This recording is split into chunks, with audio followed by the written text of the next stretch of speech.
Jack here, JPF Music and Guitar Lessons. So I'm going to do one of these top tier videos on Iron Maiden studio albums. By the time I put this out, the top tier thing will probably have died off, and the kind of post-ironic memeness of it will probably died as well. But I mean, that kind of sits quite well with how far behind most trends I am anyway. So what I'm going to do is this is to show my age here, I've got the CDs here, and I'm going to look at the track listing on them just to keep me right. Because I'll forget about songs that are there that I really like, and I'll probably forget about songs that I'm not too keen on either. So I'm going to do that, and I'm going to go through them chronologically. I've got a drink here, so jump in if you want to.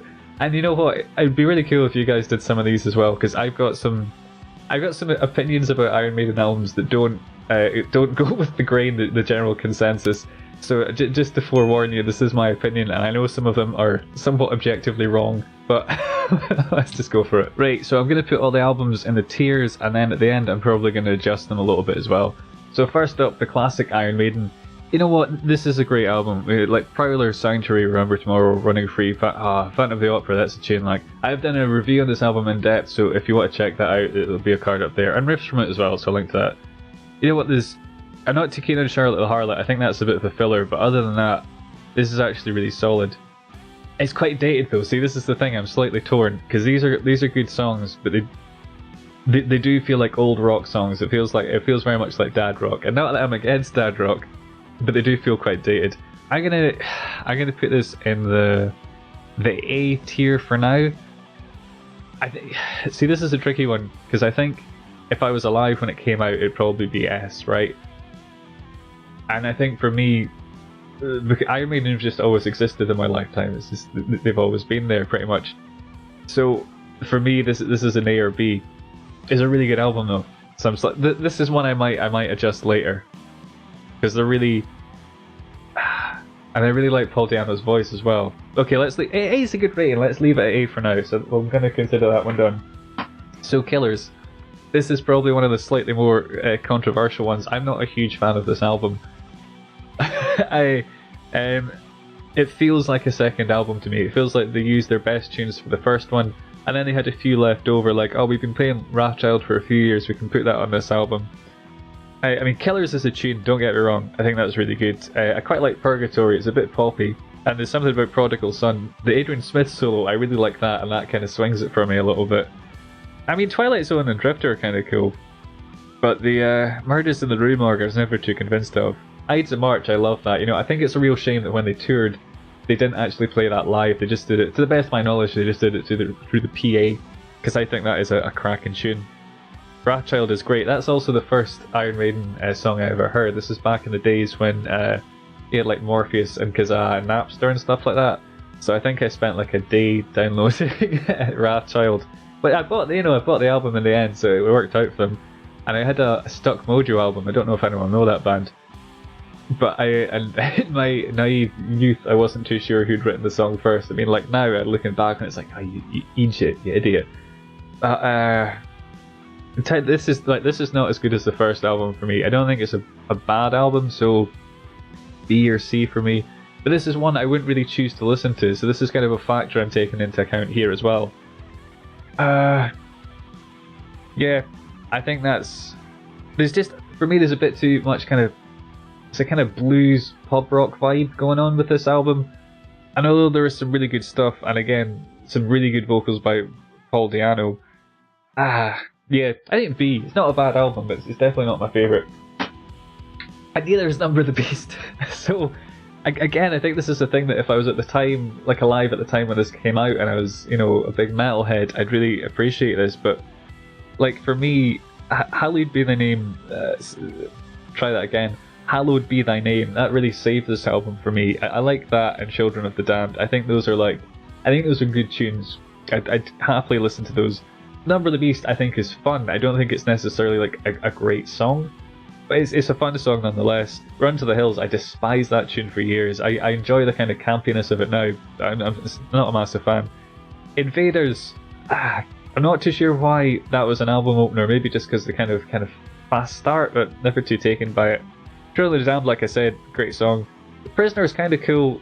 22 Acacia Avenues, it's one of those ones that you probably don't immediately like, and then it kind of grows on you after a while, so I do quite like that one. This is below both of these, like, I'm gonna, see, this is where I'm gonna get the wrath of the internet. I'm gonna put this in the C tier. you know, if I listen to this album, I'm listening to Hallowed Be Thy Name or Children of the Damned. The rest of it, I'm probably not going to listen to be honest. And it's not that I dislike Gangland or Total Eclipse, it's just they got a really good, well, you know, or the other songs, just to mention those because I hadn't done them yet. They've just got so many better albums in my opinion, or like better songs that I prefer to listen to. So racing through this, we got Peace of Mind. This is an album I'm kind of torn on. Where Are Eagles There? Right, I didn't really care for this for a while. In general, the production on this album I wasn't too keen on. It sounded somewhat sterile. But the story behind how they're making this album, they're evidently on some like hotel, and I think it was in like a nice warm tropical climate with a free bar. So they're kind of, it seemed to be pretty much like, oh, should we do some recording today? Oh no, I think we've done enough, and they just go for a pint. And I don't know if that's translated into this kind of the production of the album at all, but it just feels a bit slightly stale to me. I can never put my finger on what it is. There's not a kind of, particularly if you compare it to Iron Maiden, the title album, there's not the same raw energy. Where Are Eagles There though, yeah, back on track. I do like that song now, because it's just got this real aggressive kind of vibe to it, but I wasn't a fan for ages. Revelations I think is great. Flight of Icarus, I really like that song. Die With Your Boots On, right? I think the verse and the intro in particular are awesome. The chorus, I was never too taken by it. It's got this kind of like retro Judas Priest vibe, which there's nothing wrong with, but I don't think it totally suits the tone Iron Maiden go for. Particularly because this is a sort of, so this is a relatively power metal album, isn't it? Like, let's be honest about it. Trooper, great tune, but it's a bit power metal-y. It's Still Life, right? Still Life. I don't think it's that good a song, but I really like it because it's a bit weird and different. It's a bit more like psychedelic. Quest for Fire is pretty. That's pretty hilarious with the Quest for Fire thing. A time when dinosaurs walked the earth. Sun and Steel.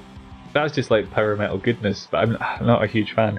To Tame a Land, I quite like this one. It's a bit of a weird proggy one, but for me it was almost like a kind of taste of things to come because it's got like Powerslave vibes. I reckon. I think this is see, this is a tricky one because I don't think it's quite on the same plane as the first album, but I probably prefer it to Killers. So I'm gonna put it in A for now. I'm leaving the S blank for super special ones, which in all honesty, you know, Powerslave, that's going straight up to the S. I don't have to debate that. I think this is probably, or arguably, it's one of their best albums. Yeah, it's just solid, isn't it? Ace is High, 2 Minutes to Midnight, Lost for Words, Flash of the Blade, Duelist. Back in the Village, maybe a bit weak. It's not the strongest song. Powerslave and Rhyme of the Ancient Mariner. Yeah, so I don't think I'd even skip Back in the Village. I think just compared to the other songs, it's just not as strong for me. But this is, I don't think I even need to go into too much detail here. There's just a great mixture of like kind of hooks and kind of heavy things like Powerslave and Rhyme of the Ancient Mariner. You got that Phrygian dominance thing going on, and then you got that like awesome intro riff from 2 Minutes to Midnight. It's just a great combination of kind of like heavier stuff and really accessible riffs. Great solos. This album for me, is a slight side note, is when Adrian really took to lead playing. Like, not to say in the previous albums it's been bad, it's all really good, but here there's like an X factor or something special going on in his playing that just really hits the spot for me. Yeah, so on the off chance you're watching this video and you know nothing of Iron Maiden, but you kind of like the sound of what I've said here, things that are kind of heavy. Let's put it in context, this would be like 80s heavy, it's not as heavy as like now, but you like the kind of hooks, you like the melodicness. Check out that album. If you don't like it, Maiden's maybe not the band for you, but for Maiden, that's a solid album. So, more controversy here, Somewhere in Time.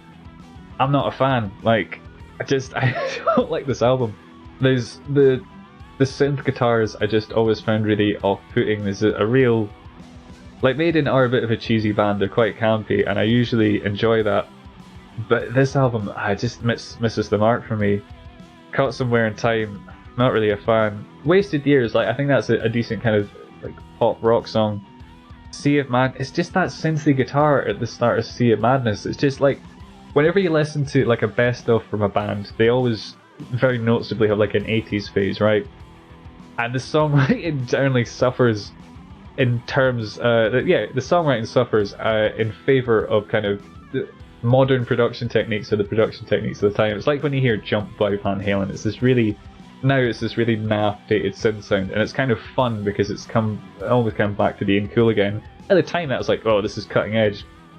But that's the problem, if you do something that's cutting edge at the time, it's like a huge stamp of it being dated. Loneliness, oh, Heaven Can Wait, that's just, it was a bit too poppy for me. Loneliness of the Long Distance Runner, I really like the start of this, the nice little melodic solo that Dave Murray's doing.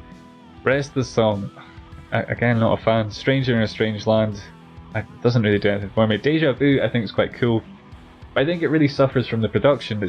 That's my main hang up in this album, because this is probably my favourite album art as well, because there's all these little nerdy references to like all their different past albums and stuff that they've done, like there's references to the Rainbow and all sorts of... I could do a whole video on the album cover, I'm not going to do it because there's all these little nerdy references and they are brilliant. Alexander the Great, again, you could take it or leave, I'm not too bothered. This one, you know what, this isn't... Feel bad putting it there. I might adjust this at the end, I might bump Number of the Beast up to a B and that up to a C, but if I'm listening to a Maiden album, this one never comes to mind. Tell you what, if you really disagree with it, tell me what I should listen to in the comments, because people always rave about this album and I just don't, I just haven't got it. It's not clicked with me. Seventh Son, on the other hand, that instantly, like Powerslave for me, that's going up to S tier. I don't even have to think about that. Having said that, Moonchild I don't think is the best song. It's okay. I'm always a bit disappointed when they pick a song off this album to do live and that's the one they go for. I went through a phase where Infinite Dreams was my favourite song. I still think it's brilliant. It's got a really good mix between kind of proggy atmosphere and kind of cool chugging riffs and just these really catchy melodic lead lines. Can I Play With Madness? So this for me is where Maiden nail that kind of campy, kind of poppy, tongue-in-cheek humour thing really well. I think that's a really fun song and it works really well live as well. Evil That Men Do, I think that's a great one as well. Seventh Son, the title track, is maybe a slight dip in quality for me, but I think it's still good. Prophecy and Clairvoyant, I think they're kind of the same, so I think they're still good tunes, but they're maybe not as strong. Like this album, although I put it in S tier, I don't think it is as strong as Powerslave, but I think it's still up there. Only the Good Die Young, that's, yeah, I quite enjoy that as well. And I also like in this album how at the end you get the little acoustic or kind of a classical reprieve that ties up with the start of the album. I think that's really cool. So in terms of the production, this one is quite 80s sounding as well, but not as much as Seventh Son. It's like they managed to peel back a layer of the kind of 80s cheese for this one and really delve into the prog stuff, which this is very much an album that I'll listen to its entirety. Other albums I'll maybe just go, I'm just in the mood for listening to that song or that song. This one I'll put on, I'll probably just play the whole thing. So, more controversy. This one, No Prayer for the Dying, by all accounts a bad album. I really like it. And this is, again, this is the first Maiden album I bought, so there's a lot of nostalgia going on here. It was also somewhat stupid on my part, because as I mentioned before, Wrathchild was the only Maiden song I knew that I'd heard of. I just randomly picked up this album without looking at the track list and thinking, oh, I know that band, that song might be on it. Which is so... But it was probably one of the first albums I bought as well, for the summary price of £10 and what used to be... Oh, still exists to be fair. There's a record shop in Edinburgh. Tail Gunner. This is the song everyone likes on the album. I think it's the weakest one here. Holy Smoke. You know what? I don't think this is the thing. I know this isn't a particularly good album, but I just like it. Holy Smoke, what I really like about this is probably my favourite Dave Murray solo. Not to say the Yannick Gers one is bad, I think it's cool. But Dave just, like, I'll listen to this song just for that solo. You know there's songs, and you'll have them, guitarists will have them, that you know are like, they're not good songs, but you're like, I really love that solo though. And you'll just listen to the song for the solo or you'll skip to it. That's one for me. If you've not checked it out, check out his solo in Holy Smoke. No Prayer for the Dying, I think is a pretty good tune. And what I like about this album is they did get rid of almost all the synths, because there is this tiny and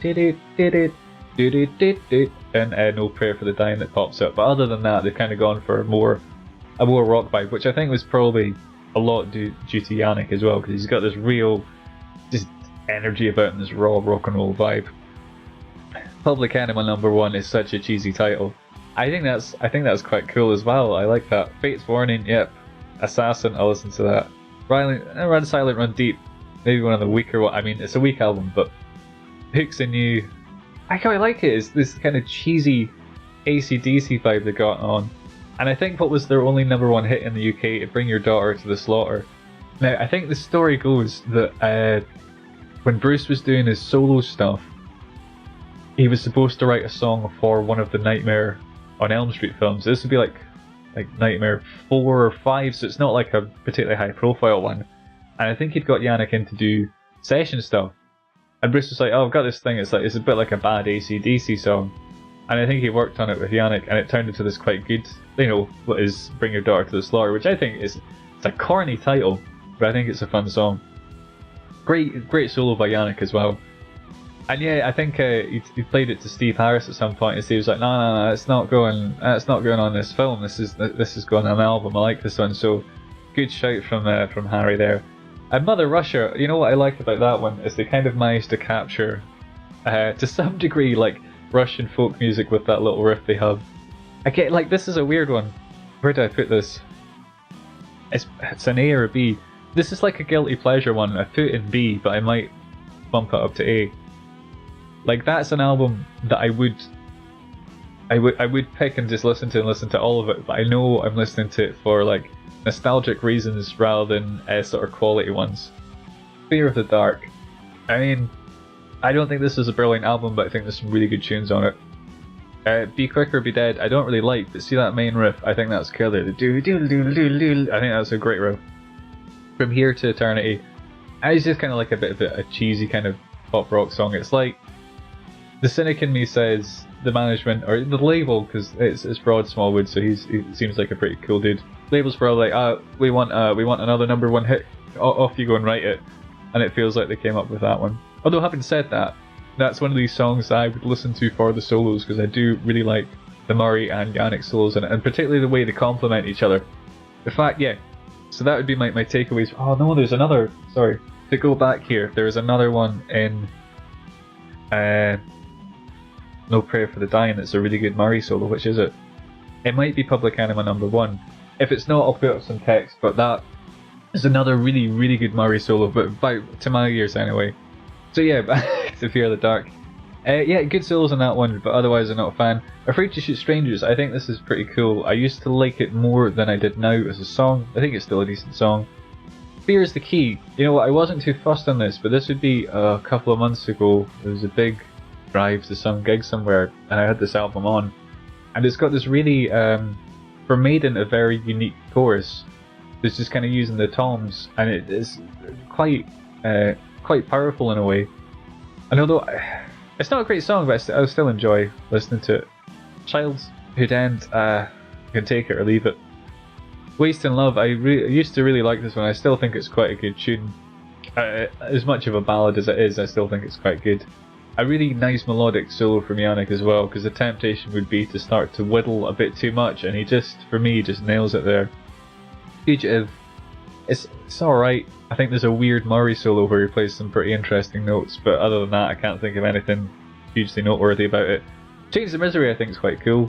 A really good Murray solo as well. That's one I will listen to in its entirety for the Murray solo. But I'm a huge Dave Murray fan, so you have to take all this in context as well.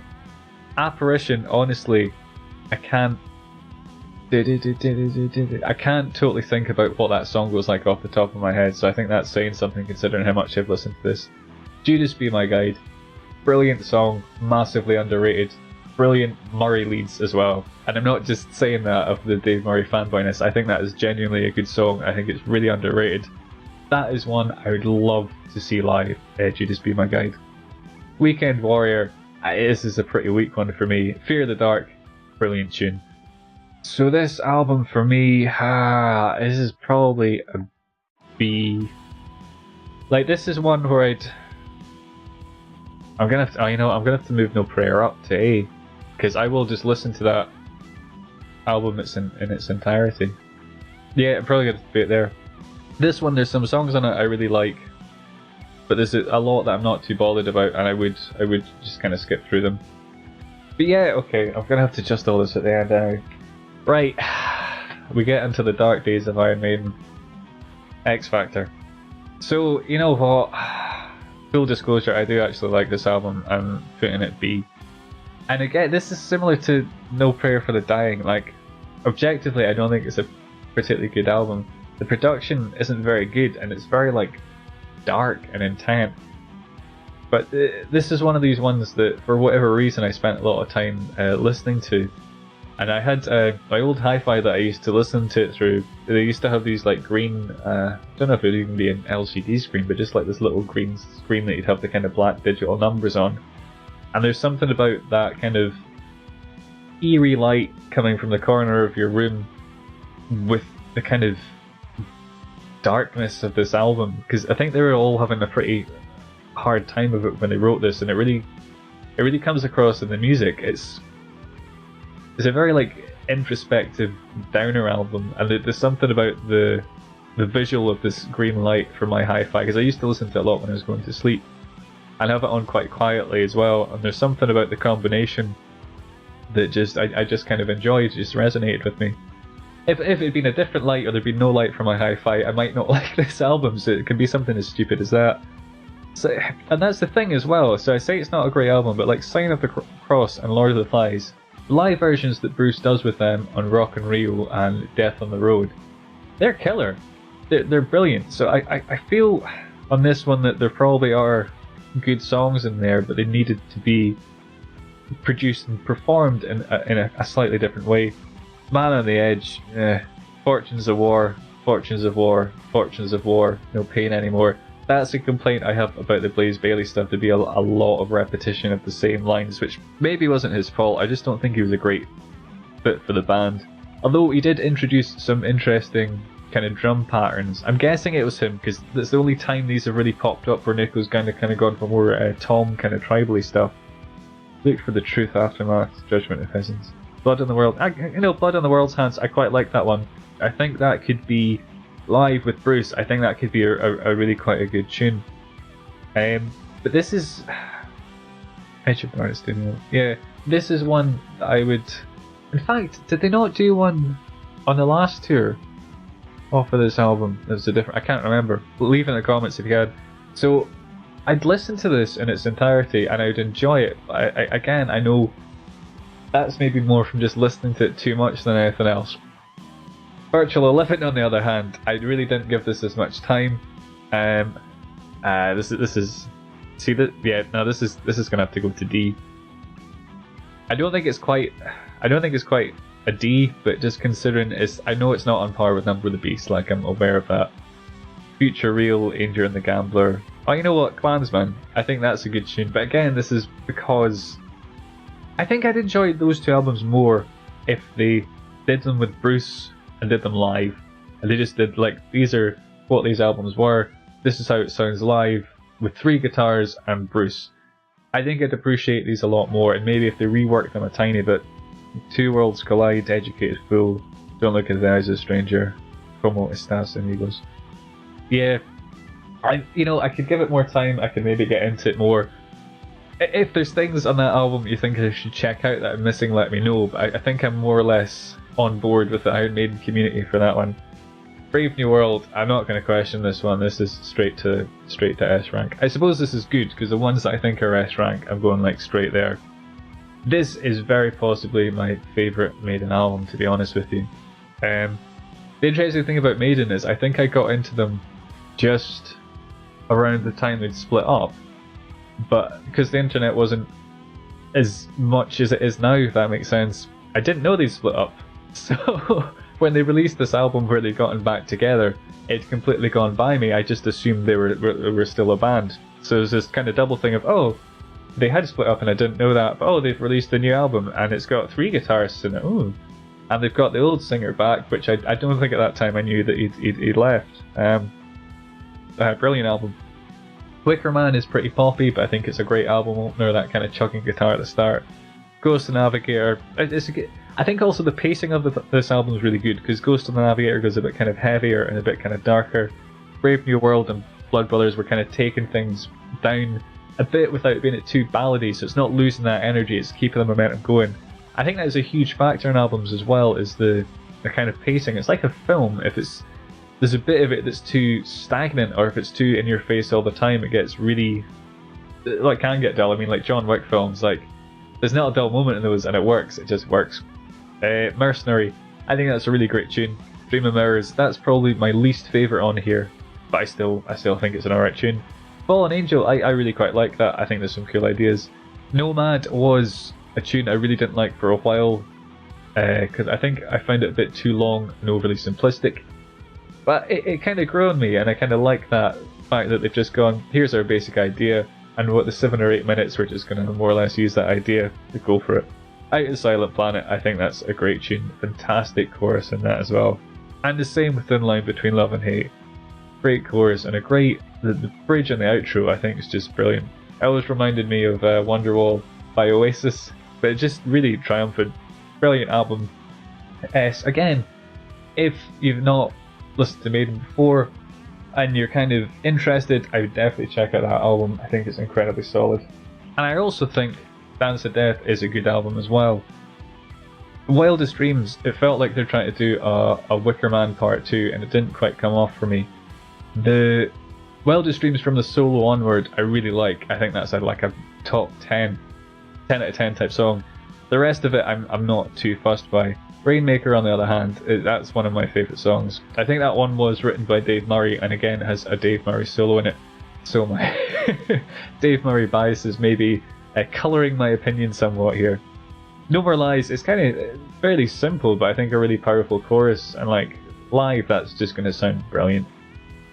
Monster Gear, yeah, you know, I think that's probably how I feel about that one. Yeah, Dance to Death. What I like about Dance to Death is it felt like a real merging of the different styles, because Yannick's got this kind of like folky vibe going on, and it feels like they just leaned into that and embraced it, but then kind of there's a kind of faster run, so do, which is more of like an Adrian Smith thing to do. I don't know where Dave fits into that exactly, but he does. That's the important thing. And again, this one I would listen to just for the solos alone. I think all three of them do a fantastic job here, and it's similar to like pacing an album. It's like which solo comes after and how they manage to complement each other. And I suppose another example of that would be like 2 Minutes to Midnight, where you've got I think it's that one where you got the Dave Murray solo, then it goes halftime for the Adrian one, and they just fit together so well. Or something like The Trooper, where Dave comes in with his hammery thing after Adrian's solo. So it's also like the guitarist being mature enough to listen to what's happened before, or it's maybe the producer. I don't know how they put them together in all fairness, but someone's got a good enough ear to go like, okay, this is how this solo goes, and then we're differentiating for this solo, and it's got a different vibe. I think that was brilliant. Gates of Tomorrow, yep, like that tune, I think it's good. New Frontier, I think that's pretty cool. Passchendaele, that one probably had to grow on me a bit because it is quite a long song, but it's one of these typical Iron Maiden kind of war story type anthems. Space in the Sand's quite cool. I really like Age of Innocence. I think that's got some pretty cool chords in the verse and some really nice little lead fills. Pretty cheesy chorus, but I think it's also really good, really just big. And then Journeyman I think is okay, but Journeyman to me sounds a bit like a band that's getting like a little bit older. And I've just realised I've not tiered this yet, so I'm gonna stick it on the A tier. I think a lot of what's happening with my tier thing here is how frequently I'd listen to an album, and if I'd listen to it all the way or if I'd skip through things. Dance of Death was also the first time I managed to go and see them live, so I kind of need to take that into consideration as well. So it would be more impactful that not only am I hearing their back catalogue, but I'm hearing these new songs, and this is my first experience of a live Maiden show as well, so you know, that's clearly a factor here too. Matter, Life and Death. Again, I really like this album. I really like Bruce's solo stuff as well, so if you aren't familiar with it, he's got a live album called Scream For Me Brazil. I checked that out. Roy Z's playing on it is spectacular. I suspect he might have gone to the studio to do a few overdubs for the solos, but they just, he might not have, but his playing is brilliant. Adrian Smith's playing is great as well, but it's just like, it's Bruce with a slightly more modern edge, and I just really liked it. And the reason I referenced that is, for me, that's what this was. This album was like a mix between the kind of more modern stuff Bruce was starting to do and kind of Maiden as well. So okay, let's run through the tracks. Different World, again, I feel like they're trying to go for a Wicker Man type vibe here, but this time I think they got it. And Nico's doing this, I think it's a bit cliched because he has done it a few times, but it's just great. He's doing this little jing jing jing jing jing jing jing jing thing on the bell of the ride cymbal, and it just sounds great. It cuts through in the chorus. A really cool solo as well. Great Adrian Smith solo on that one. That's cool. Colours Don't Run, I think that's a good song. It's quite triumphant. Brighter Than a Thousand Suns, I really, really like this song. There's the bridge in it where everything goes I'm not as much a fan of, but live that's going to have more of an impact because you got that rhythm change. And I think this one might be in 7/4 as well. It just has a really cool groove going through it. And that's a great example of how I was talking about the Bruce Dickinson solo career, the stuff he did with Roy Z. It seemed like it rubbed off on Adrian a little bit. I don't know if he wrote that song actually, but there's just a slight vibe of that going through the album. Pilgrim, it's okay. Longest Day, I think that's cool. Out of the Shadows, I like that one as well. I mean, I like most of these songs. Reincarnation of Benjamin Freak. I think this is pretty, it's kind of like a stock song, but I just enjoy it. Again, there's some Murray magic going on this one. I think there's a really quite interesting Dave Murray solo. And I say interesting in a good way. For the Greater Good of God. I wasn't too keen on that one for a long time, but I think it's just a great tune now. I've listened to it a few times. It's one of those I will happily just kind of sit. And it's one of those, I don't know, there's something about that song that just sometimes gets you. You know, like when you look at like a piece of art, or you hear some sort of music, and it's almost like you kind of stop thinking for like just a second. Everything kind of stops, and you go. And the best description I can go with is the art gallery one. If you're walking about, and a lot of the time I'm not too fussed on stuff, particularly if it's like modern art. But occasionally there'll be something, and it just kind of stops you, and you go, oh, and you can't explain the sort of experience you have, for lack of a better term. But I think there's definitely something going on with For the Greater Good of God there. For me, they really hit some sort of nail on the head. Lord of Light's kind of cool, and Legacy's alright, I suppose. But yeah, I mean, there's a few. For me, it's really Brighter Than a Thousand Suns and Greater Good of God. I think, not saying the rest of the album's bad, but for me, those songs just pull it up to this kind of different level. So, Final Frontier. Oh, I've not ranked that yet. That's probably an S for me. Yeah, I'm not too keen on this one, to be honest with you. I think part of it was an expectation thing, because I'd really enjoyed the last three albums, really. Brave New World, Dance to Death a bit less, and then really liked Matter, Life and Death. So it was like, oh, okay, we're on the up and up here. And this one, they've gone for like a kind of more straightforward rock and roll, which isn't dissimilar to No Prayer for the Dying and that kind of vibe. And again, this kind of depends. So if this was the first album that I got, I might have enjoyed it more. And also, I mean, I would have been like in between, I'm going to say 14 and 16 when I got that album. And because music wasn't as easily accessible, like you could have, if someone had like Sky or cable, you could listen to kind of new bands, but you couldn't just go on your computer and find stuff. You'd listen to the CD more, and you'd try to get the most out of it that you could. So I think I definitely did that with No Prayer for the Dying. I think I got my money's worth out of that one, much to the disdain of other Iron Maiden fans that I know. But this one, it's just not clicked with me. I think in part the opening track, the Satellite 15 in Final Frontier, it starts with this kind of cool like electro kind of bass thing going on. And at the time, that's the type of music I was getting a bit more into. Maybe, you know, like a Glitch Mob and Boards of Canada, so maybe slightly more ambient than that. But I was thinking, oh cool, they're going for like a kind of, not industrial, but slightly different vibe here. And then there's just this kind of like the slides on the guitar with the delay, and that just felt really kind of, in a post-Morello era, post-Tom Morello, using slide and kind of delay just felt a little bit cliched, and that kind of, I kind of almost immediately tainted it. It was weird. It was this thing of, oh, this is interesting and new, but still a bit Maiden-y, to like, oh, okay, this is kind of like slightly prog cliche things, which maybe isn't fair. El Dorado, I think that was a fairly good pop song. The rest of them, to be honest with you, apart from, I think, the last one, I couldn't really hum any of the things from it, and that might be because I've not spent enough time with the album. So again, this is one that if any of you guys really like, let me know what I should listen to, because I'm open to like, I want to like these albums, but some of them I'm just not too keen on. This one, I'm gonna have to put I'm gonna have to switch this about, because like, I just don't want to put any of them as a D. Book of Souls, You know what? I think I'm gonna have to put that as a D as well. That's one that I've listened to, and I've not actually. That's the one studio album I've not bought yet.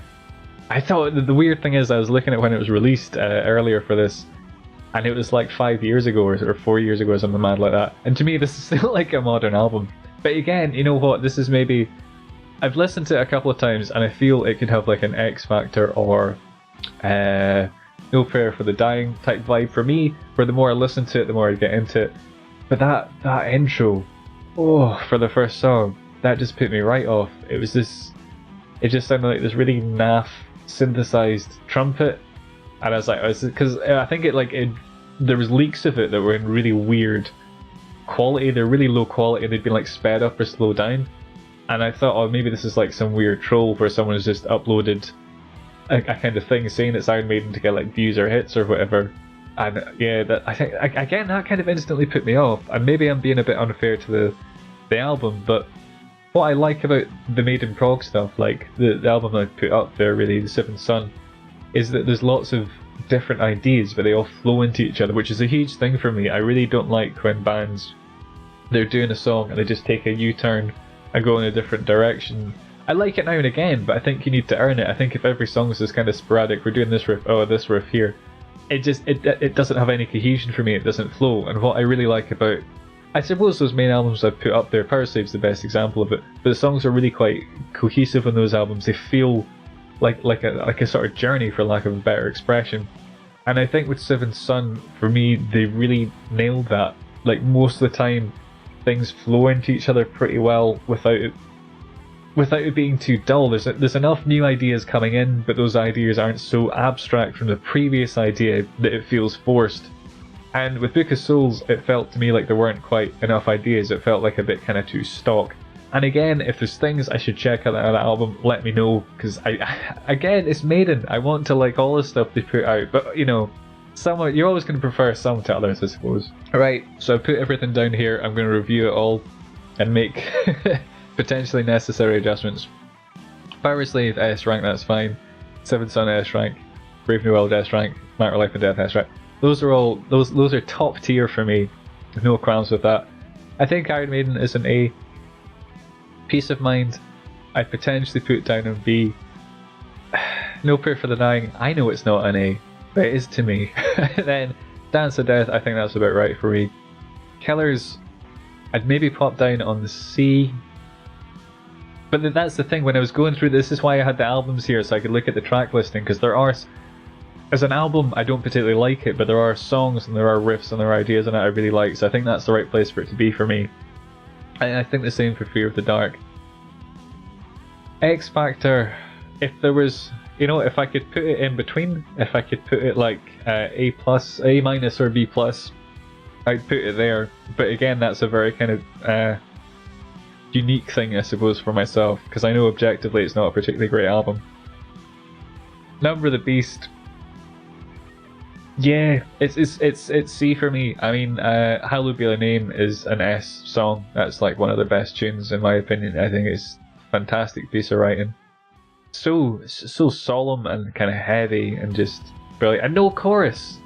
Who can write a song with no chorus that's as good as that? I challenge you. So that song, great. The Children of the Damned's great. The rest of it, not too keen on. And then these ones at the bottom, yeah, I think that's about right for me.